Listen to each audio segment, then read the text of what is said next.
잘 모르는 게 참 많았습니다. 아, 나훔서 말씀 혹시 들으신 적 있으신가요?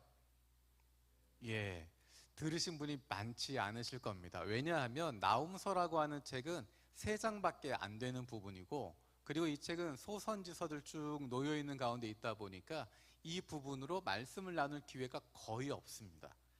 근데 제가 오늘 이 말씀을 왜 선택하게 되었느냐? 제가 1년 동안 성경 일독을 하고 있는데 하루에 3장씩 4장씩 말씀을 읽어가고 있는데 오늘부터가 마태복음이 시작이 됩니다. 이제 구약을 다 지난주에 어제까지 끝냈고 오늘부터 마태복음 1장에서 4장까지 읽고 시작하게 되는데 지난주 2주 동안 읽었던 부분이 소선지서 부분입니다.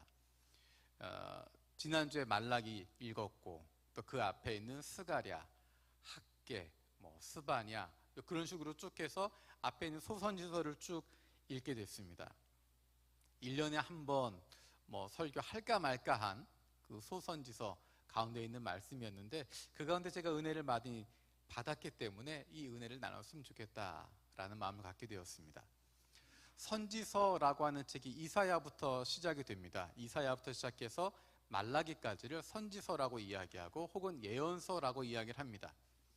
예언서, 선지서라고 이야기하니까 착각할 수 있는 부분이 여기를 읽으면 미래에 대한 어떤 예언이 있나 보다, 내지는 이것을 읽으면 마치 노스트라다무스의 이야기처럼 뭔가 비밀이 감춰져 있지 않을까, 여기서 무언가를 찾아낼 수 있지 않을까라고 착각할 수 있습니다. 성경에서 이야기하는 예언이라고 하는 것, 선지자들이 선포하는 그 메시지는 하나님의 메시지를 이야기하는 것입니다. 하나님이 하시는 말씀. 특별히 예언서에서 중요한 부분은 무엇이냐면 하나님께서 말씀을 하시고 그것들이 이루어지는 것을 보여주는 것입니다. 누군가가 이야기를 할 때 내가 당신에 대해서 이야기를 하겠다라고 이야기하면서 어렸을 때 물에 빠져 죽을 뻔한 적 있지요. 집안에 큰 환란이 나서 가족들이 위험에 빠진 적이 있지요. 큰 차 사고가 나서 죽을 뻔한 적이 있지요. 과거 이야기를 하다 보면 맞는 이야기들이 있습니다. 하지만 정말로 그것이 예언인지 아니면 그것이 정말로 믿을 만한 것인지는 앞으로 이루어질 이야기를 들었을 때 알 수 있습니다. 지금부터 10년 뒤에 이런 일이 일어나게 될 거다. 지금부터 100년이 흐른 뒤에 이런 일이 일어나게 될 것이다. 앞으로 어떤 나라가 어떻게 될 것이다 하는 이야기들을 미리 이야기를 하고 그것을 기록에 남겨두고 후대 사람들이 보면서 이 말씀대로 이루어졌는지를 확인할 수 있다면 그 말씀이 정말 참된 것인지를 알 수 있습니다. 이사야부터 시작되는 예언서가 바로 그런 부분입니다. 하나님께서 과거에 어떤 일이 일어났다 이야기하시는 것이 아니라 앞으로 어떤 일이 벌어지게 될 거다, 어떤 일들이 일어나게 될 것이다 라고 하는 것들을 말씀하고 있습니다. 이사야는 예언서들, 앞으로 나올 모든 예언서들의 어떤 전형이 되는 그런 말씀입니다. 하나님께서 말씀을 주시고 어떤 일이 일어날 것이다, 그러니까 너희가 어떻게 살아야 된다, 미래에 대한 희망에 대한 부분으로 말씀들을 마치게 됩니다. 반복적으로 예언서에서 반복되는 부분들은 하나님의 심판에 대한 부분입니다. 그리고 그 심판 뒤에는 반드시 따라오는 것이 그럼에도 불구하고 하나님께서 회복시켜 주신다, 하나님이 살려주신다, 하나님이 하나님의 뜻을 성취하신다 라고 하는 말씀들이 담겨져 있습니다. 그리고 예언서, 소선지서에 있는 내용들 가운데 재미있는 부분들은 여러분 표정을 보니까 저는 너무 재미있는데 여러분들은 그 재미를 막 감추고 있는, 속으로는 너무 더 듣고 싶고 재미있는데 겉으로는 그 표현하지 않고 싶어하는 욕구가 보입니다. 소선지서 내용들이 연결되어 있습니다. 우리가 소선지서를 읽으면서 재미가 없다고 느끼는 이유가 뭐냐면 그것만 읽으니까 그래요. 이게 역사 가운데 연결되면 굉장히 재미있습니다. 북왕국 이스라엘, 북방 이스라엘이라고 부르는데 그 가운데 가장 잘 살았던 시대가 언제냐면 여로보암 2세라고 하는 왕 시대입니다. 여로보암이라고 되어 있지만 앞에 있었던 이름과 헷갈리지 않도록 여로보암 2세라는 이름을 붙입니다. 40여 년간 통치하는데 전쟁이 없습니다. 전쟁이 없고 경제적으로 굉장히 부강해졌습니다. 외교도 굉장히 잘했고요. 넓은 땅을 가졌고 정말 그 나라의 국민 소득은 굉장히 높았습니다. 그런데 재미있는 것은 무엇이냐면 성경에서는 그 왕의 치적에 대해서 단 몇 줄로 끝냅니다. 40여 년간 왕노릇을 했는데 이스라엘 역사 가운데 가장 넓은 땅, 가장 큰 평화, 가장 많은 부를 성취했음에도 불구하고 그에 대한 평가는 몇 줄에 끝나지 않습니다. 그 대신에 그 시기에 여러 선지자들이 나타나게 됩니다. 선지자가 나타났다라고 하는 이야기는 잘못된 길로 가고 있다라고 하는 증거입니다. 어떤 선지자는 북이스라엘을 보면서 그 나라에 대해서 비판을 합니다. 너희가 이렇게 부자처럼 살지만 평화롭게 살고 있지만 그것의 근본이 뭐냐? 강한 자가 약한 자를 억누르기 때문에 된 것이 아니냐? 사회의 부정의에 대해서 이야기하고 사회의 잘못된 부분들, 종교인들의 잘못된 부분들, 그런 부분들에 대해서 신랄하게 비난하게 되는 하나님의 말씀을 선포합니다. 어떤 선지자는 남쪽에 있으면서 남쪽에 있던 사람인데 유다 사람인데 북방 이스라엘에 대해서 하나님의 말씀을 선포합니다. 너희들 이렇게 있다가 망한다. 하나님이 가만두지 않을 거다. 하나님이 심판하실 거다.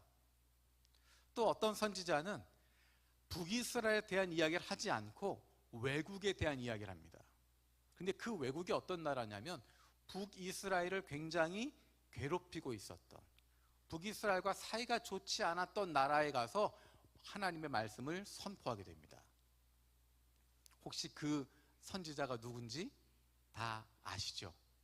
북이스라엘과 적대 관계에 있었던, 북이스라엘을 멸망시키려고 했던, 침공하고 있었던 나라, 바로 아시리아입니다. 아시리아의 수도 니느웨를 향해서 선지자가 갑니다. 그 사람이 바로 요나 선지자입니다. 여러분 기억해 보시면 요나 선지자가 하나님의 말씀을 선포합니다. 어떤 말씀이었냐면 니느웨를 향해서 너희가 망할 거다, 하나님이 심판하실 거다 라고 외칩니다. 우리가 요나서에서 잘 들었던 것처럼 이 메시지를 주는 이유, 하나님이 그렇게 요나를 시켜서 니느웨에 이 메시지를 주는 이유가 무엇이었냐면 혹시라도 그들이 하나님의 말씀을 듣고 회개하면, 하나님께로 돌아오면, 그 악한 길에서 떠나면 그들을 용서하시기 위해서 요나를 보내셨습니다. 요나는 하나님의 뜻을 정확하게 알고 있었기 때문에 아시리아와 니느웨와는 정반대되는 곳으로 도망치고 있었습니다. 하나님이 그를 잡아서 다시 니느웨로 보내십니다. 성경에는 니느웨가 사흘길이라고 이야기합니다. 니느웨가 큰 성읍이어서 그것을 도는데 사흘이나 걸린다라고 이야기하는데 요나는 딱 하루만 다니면서 하나님의 메시지를 선포합니다. 니네들 망할 거야. 심판받을 거야. 근데 놀라운 일은 그 이야기를 듣고 왕으로부터 시작해서 모든 백성들이 다 회개합니다. 하나님 앞에 회개하고 악한 길에서 떠나게 되고 돌이키게 됩니다. 그것을 보고 하나님께서 용서해 주십니다. 살려주십니다. 거기까지가 요나의 이야기인데 니느웨 파트 2가 있습니다. 그게 바로 나훔서의 이야기입니다. 파트 1은 요나의 이야기는 어떻게 보면 해피엔딩으로 끝났어요. 정말 악했던 사람인데, 정말 사악했는데, 불의했는데 그들이 하나님의 메시지를 듣고 회개했습니다. 돌이켰습니다. 그랬더니 하나님이 그들을 용서해 주셨어요. 12만여 명이나 되는 그 사람들의 생명을 살려주셨습니다. 그들을 멸망하지 않으셨어요. 그게 파트 1. 나훔서는 파트 2입니다. 요나로부터 시작해서 나훔 때까지 시간이 100년에서 150년 정도의 시간이 지났습니다. 근데 그동안에 어떤 일이 일어나면 요나를 통해서 하나님의 메시지를 들었던, 회개했던, 악한 길에서 돌아섰던, 새로워졌던 그 시대가 지나버렸습니다. 100년에서 150년이 지나면서 그 세대는 다 사라져버렸어요. 다 사라져버렸고 점점 옛날 모습으로 돌아가게 됩니다. 주변에 있는 나라들을 괴롭히기 시작하고 여러 나라들을 침공하기 시작하고 그 가운데 북이스라엘도 침공하게 됩니다. 그래서 북이스라엘을 멸망시켜버립니다. 멸망시켜버리고 우리가 잘 아는 것처럼 사마리아에 다른 민족들을 이주시키고 이스라엘 사람들을 다른 곳으로 다 흩어버리게 됩니다. 그래서 북이스라엘이 사마리아가 완전히 종교적으로 흩어져 버리게 되는, 하나님도 섬기지만 다른 신들도 섬기게 되는, 종교적으로 섞여버리고 혈통적으로 섞여버리게 되는, 우리가 아는 사마리아를 만들어버리게 된 사건이 바로 아시리아가 했던 일입니다. 그것뿐만이 아니라 그로부터 몇 년이 지난 이후에는 남유다에 내려와서 남유다를 정복하기 시작합니다. 침공하기 시작합니다.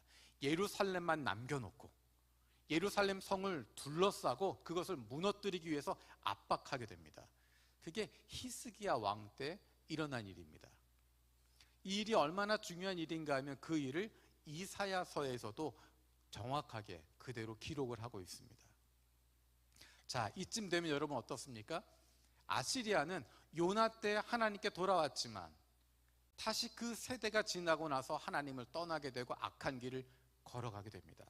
거기에 대한 하나님의 심판의 메시지가 나훔서를 통해서 선포되고 있는 것입니다. 처음에 이야기했던 것처럼 예언서라고 하는 것, 예언이라고 하는 것은 일이 일어나기 전에 하는 것입니다. 그래서 나훔서가 쓰여진 시기를 언제쯤으로 생각하냐면 아시리아가, 니느웨가 무너지기 직전, 그리고 언제부터냐면 애굽의 수도가 멸망되었던 때, 그때부터 니느웨가 멸망될 때까지 그 사이 50년 어간에 쓰여졌을 거다라고 생각합니다.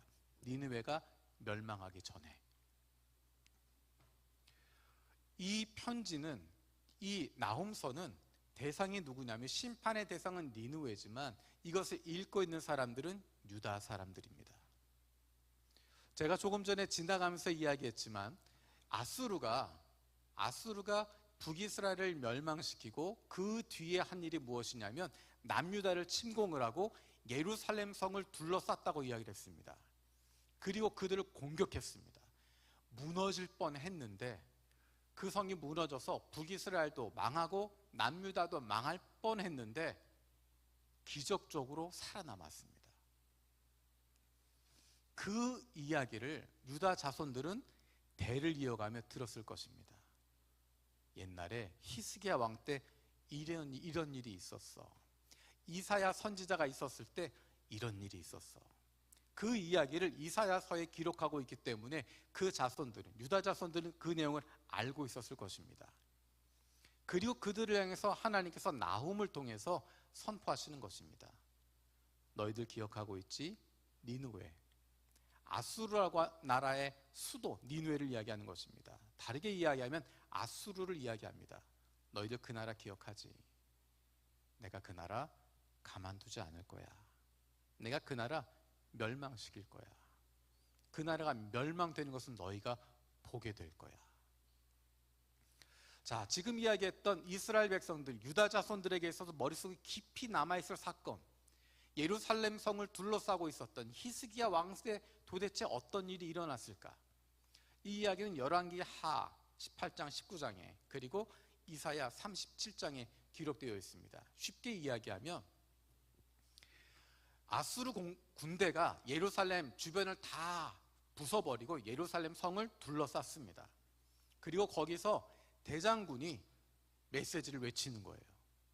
어느 나라 말로 하냐면 일부러 예루살렘 성에 있는 유다 사람들이 다 들을 수 있도록 히브리 말로 메시지를 외칩니다.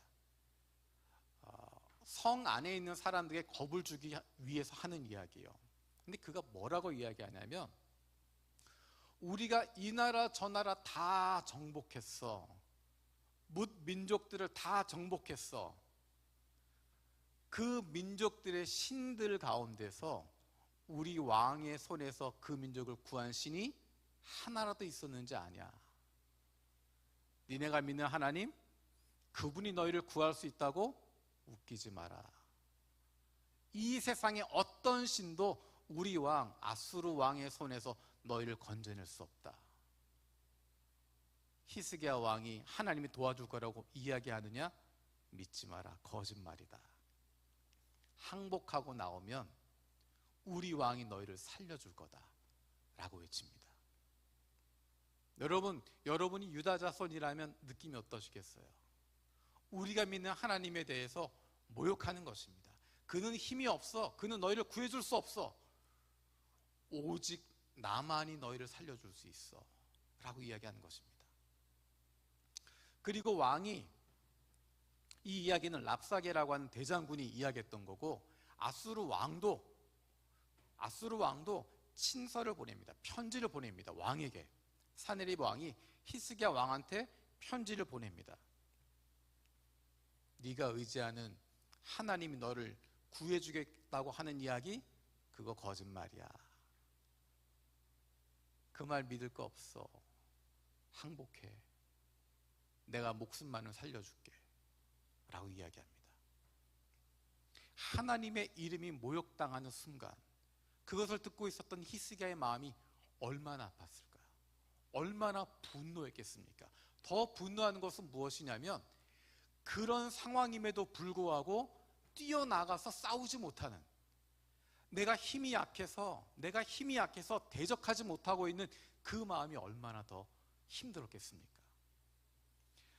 대적하고 있는 하나님을 모욕하고 있는, 이스라엘을 모욕하고 있는 그들도 분노스럽지만, 그들에 대해서 아무것도 하지 못하는 나의 현실, 그것에 대해서도 분노하고 좌절할 수밖에 없었을 것입니다.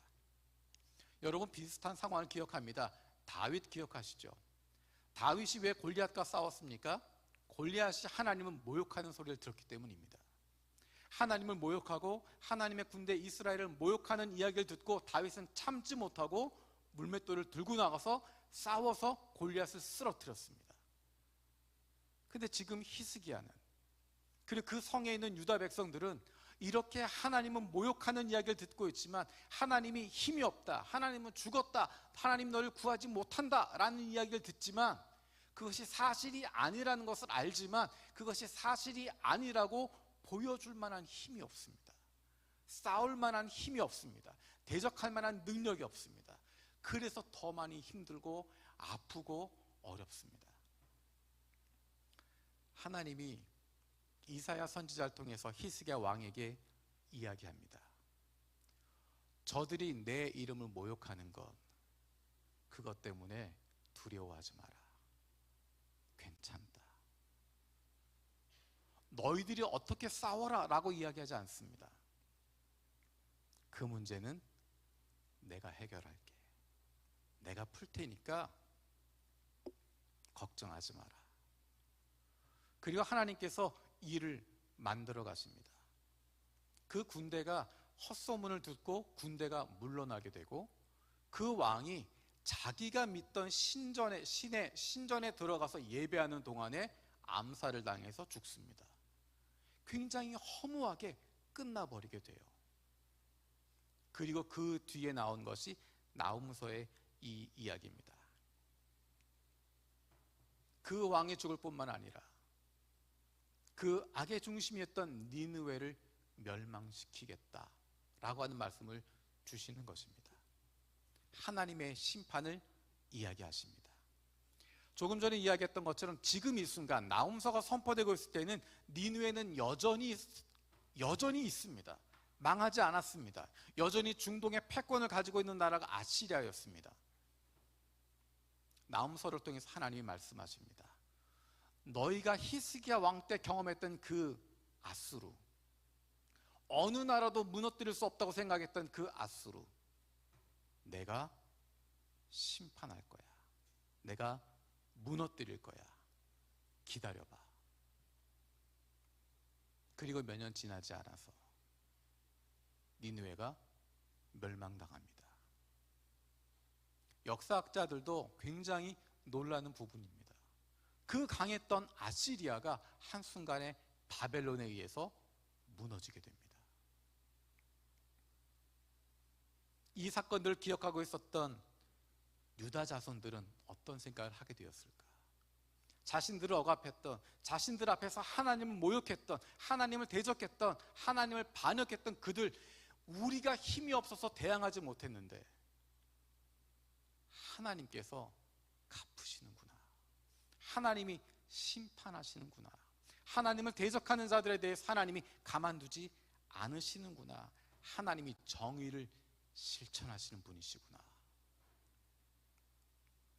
나훔서에 나와 있는 이 내용과 비슷한 이야기가, 조금 더 확장시키면 선지서에 나와 있는 이야기들과 비슷한 이야기가 나와 있는 책이 바로 요한계시록입니다.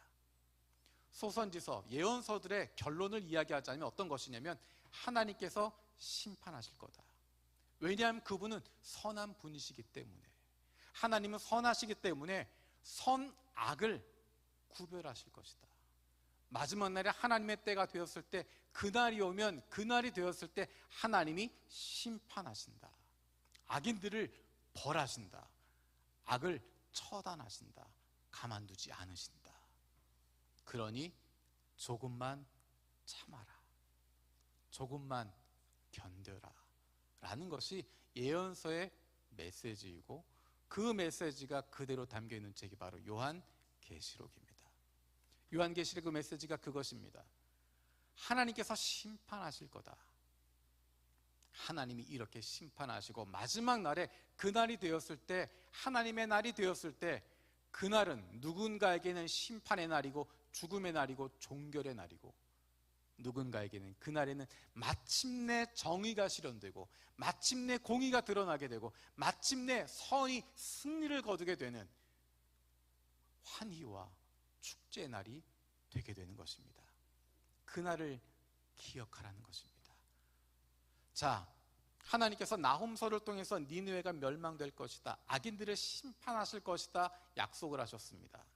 하나님이 요한계시록을 통해서 우리에게도 악인들이 심판받을 것, 마지막 날에 사탄이 무너지게 될 것, 모든 악들에 대해서 처리하실 것 약속하셨습니다. 그러면 우리는 어떻게 살 것인가? 그래, 악인들은 나중에 심판될 거야, 심판될 거야, 그러면서 계속 저 사람들 언제 심판되나, 언제 무너지나 그것만 기다리고 살아갈 것인가? 하나님이 우리에게 원하시는 것, 그것은 악인에 대한 심판은 하나님께 맡기고 너는 너의 길을 가라 라는 것입니다. 더 이상 거기에 마음을 빼앗기지 말라는 것입니다.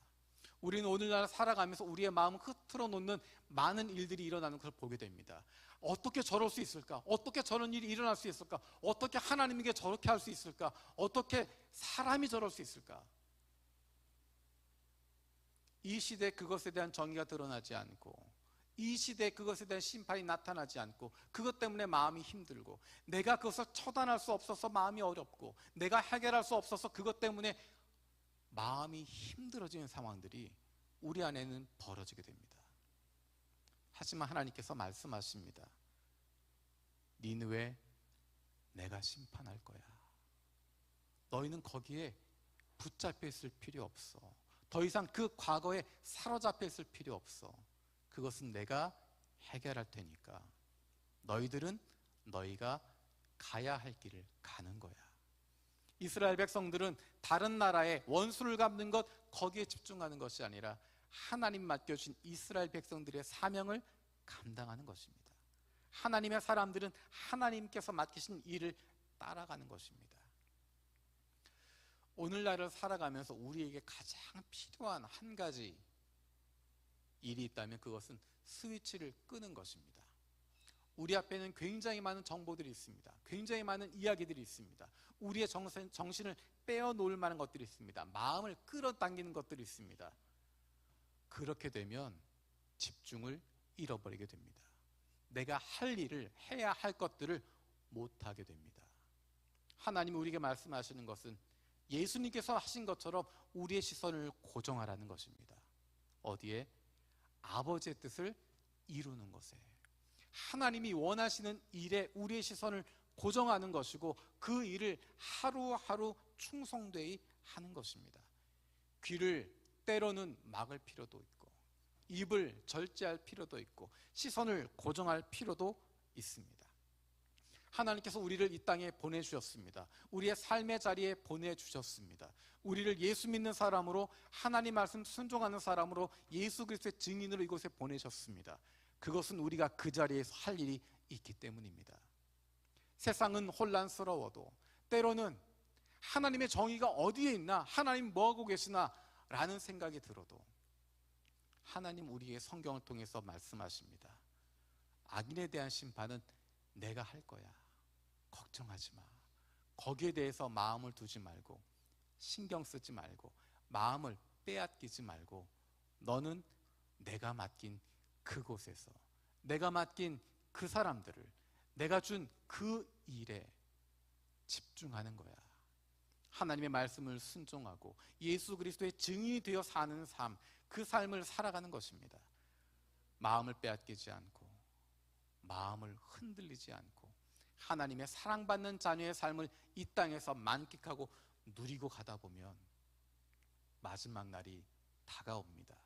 심판의 날입니다. 어떤 얘기는 심판의 날이고 끝나는 날이고 모든 것이 맞춰지는 무서운 심판의 날이지만, 저 여러분들에게는 마침내 주님을 만나는 것이고, 마침내 주님께서 우리 눈에 눈물을 닦아주시고, 힘들었지, 고생했지, 정말 수고했어, 나는 네가 자랑스럽다, 네가 그 땅을 지켜줘서, 네가 그 자리에 머물러줘서, 네가 그 사람 곁에 함께 있어줘서 고맙다, 잘했다 말씀하실 것입니다.